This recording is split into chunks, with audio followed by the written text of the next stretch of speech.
I'm just trying to address this one little situation here that happened in our district that was important to this family involving their dog.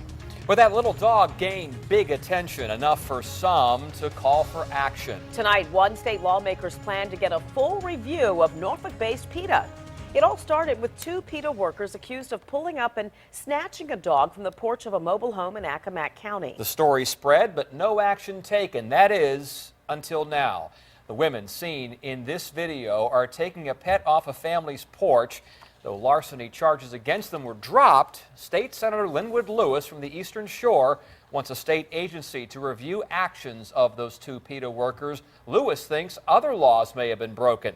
Then at your side, Deanna LeBlanc has been on top of this story for more than a month now. And Deanna, this is about accountability. Yeah, Tom and Nicole, Linwood Lewis says he's simply trying to address, in his words, one little incident that impacts a family in his district, but he's gearing up for a fight against a large and powerful organization, one that is already fighting back.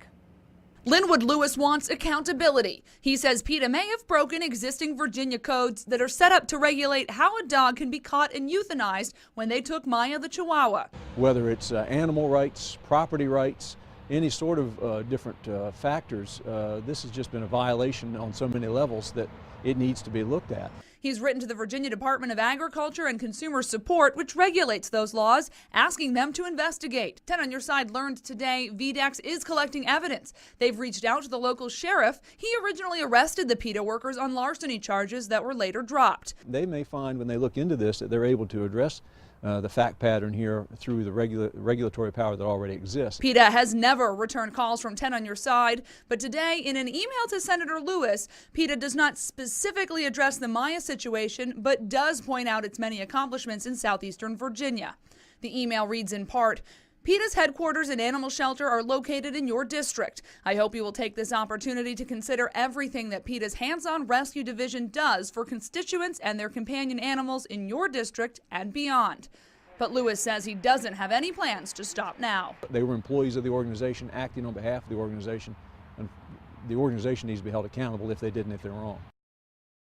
And Senator Lewis says that if this VDAX investigation finds they don't have the authority to hold PETA accountable, well, then he'll use his power as state senator to try to pass new laws this session, giving VDAX that power moving forward. In the newsroom, I'm Deanna LeBlanc.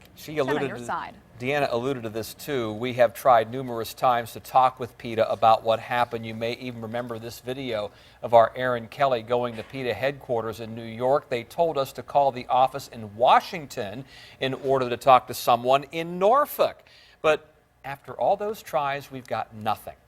Our invitation remains open to PETA for the organization side of this story.